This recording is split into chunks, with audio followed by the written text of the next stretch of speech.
Kalian pernah kepikiran gak sih apa yang sebenarnya dipelajarin di SMK Farmasi? Ini bukan cuma soal napalin nama obat loh, ini soal masa depan. Nah, dalam beberapa menit ke depan, kita bakal kupas tuntas semuanya. Mulai dari serunya pelajaran di lab, rincian biayanya, sampai kemana aja kamu bisa melangkah setelah lulus nanti. Yuk kita mulai. Oke, kita jujuran-juran dulu deh. Kalau dengar SMK Farmasi, apa yang pertama kali muncul di kepala? Mungkin sesuatu yang kayak gini kan? Dianggap kurang keren, nggak gaul, bahkan ada yang bilang masa depannya suram. Mungkin kamu pernah dengar omongan kayak gini, atau jangan-jangan kamu juga pernah mikir begitu.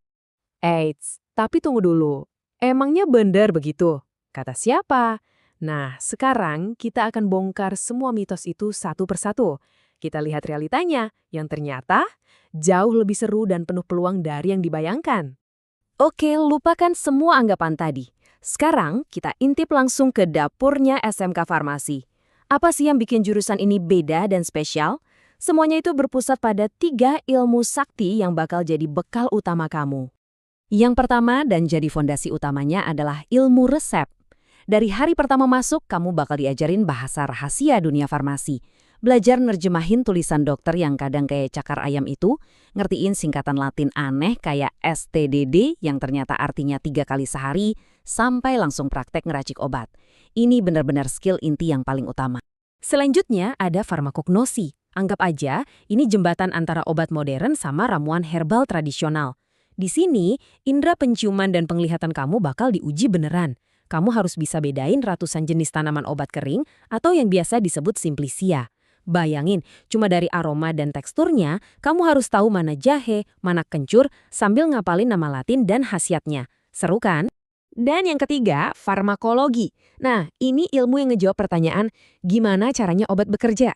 Kenapa paracetamol bisa bikin pusing hilang? Gimana cara kerja obat diabetes di tubuh? Kamu bakal belajar semua perjalanan obat di dalam badan kita. Dari mulai diminum, dia bekerja di mana, sampai akhirnya dikeluarin lagi sama tubuh. Inilah sains di balik setiap butir obat. Terus, bedanya apa dong sama anak SMA IPA? Gini deh gampangnya, SMK Farmasi itu ibarat jalur cepat buat jadi spesialis. Kamu disiapin buat langsung terjun ke dunia kerja di bidang kesehatan begitu lulus. Sementara SMA IPA itu ngebangun fondasi ilmu yang lebih luas, nyiapin kamu buat perang di ujian masuk universitas. Tujuannya emang beda dari awal. Belajar di kelas doang itu nggak cukup kan? Makanya di SMK Farmasi, kamu bakal ngicipin dunia kerja asli bahkan sebelum lulus. Ada total 3 bulan magang loh. 1 bulan pertama buat observasi, kenalan sama lingkungan kerja. Terus dilanjutin 2 bulan magang beneran di apotek atau rumah sakit. Disinilah semua teori yang kamu pelajarin diuji di dunia nyata. Oke, jadi kamu udah mulai tertarik nih. Keren. Sekarang kita ngobrolin yang lebih praktis ya. Gimana sih cara masuknya? Dan kira-kira berapa investasi yang perlu disiapin? Proses seleksinya sih lumayan standar ya. Biasanya ada tes tulis, wawancara, sama cek kesehatan. Tapi ada kabar baiknya nih. Banyak juga sekolah yang buka jalur prestasi. Jadi kalau nilai rapor kamu bagus, bisa jadi kamu nggak perlu ikut tes sama sekali.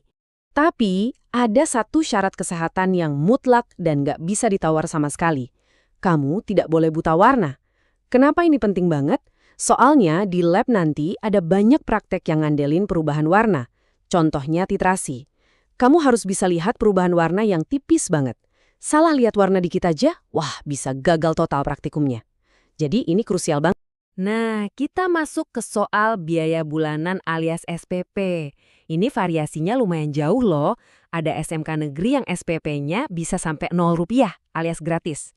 Di sisi lain, sekolah swasta itu rentangnya luas. Ada yang di kisaran 350 sampai 500 ribu, tapi ada juga sekolah premium yang biayanya bisa di atas 800 ribu per bulan. Tergantung fasilitas dan lokasinya juga. Jangan lega dulu. SPP itu baru satu bagian.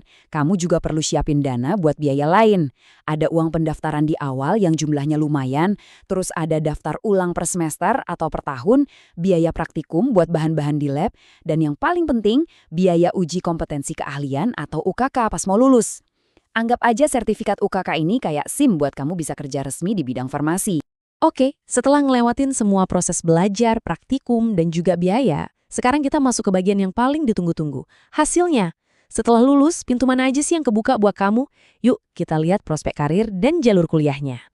Ini loh enaknya SMK Farmasi. Lulus itu udah siap tempur. Kamu bisa langsung kerja jadi asisten apoteker di apotek, jadi tenaga teknis kefarmasian di rumah sakit, kerja di bagian quality control pabrik obat gede, jadi staf di distributor farmasi, atau kalau kamu punya jiwa bisnis, kamu bahkan bisa buka usaha sendiri. Peluangnya benar-benar luas. Dan kalau mimpi kamu lebih tinggi, yaitu jadi seorang apoteker, SMK ini adalah fondasi yang pas banget. Ini adalah langkah pertama dari jenjang karir yang udah jelas banget polanya. Dari SMK, kamu bisa lanjut ke D3 Farmasi, terus S1, dan puncaknya ngambil program profesi buat dapetin gelar apoteker. Jalurnya udah ada, tinggal kamu jalanin.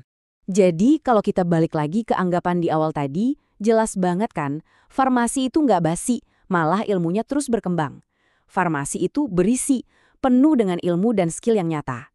Dan yang paling penting, di dunia yang serba nggak pasti, farmasi itu bisa jadi pilihan yang pasti. Kenapa? Karena orang akan selalu butuh kesehatan. Jadi sekarang pertanyaannya kembali ke kamu. Siapkah kamu jadi bagian dari dunia kesehatan Indonesia? Karena memilih SMK Farmasi itu bukan cuma milih sekolah, tapi ini adalah pilihan buat punya peran nyata dan ngebantu kesehatan banyak orang. Makasih banyak udah nyimak.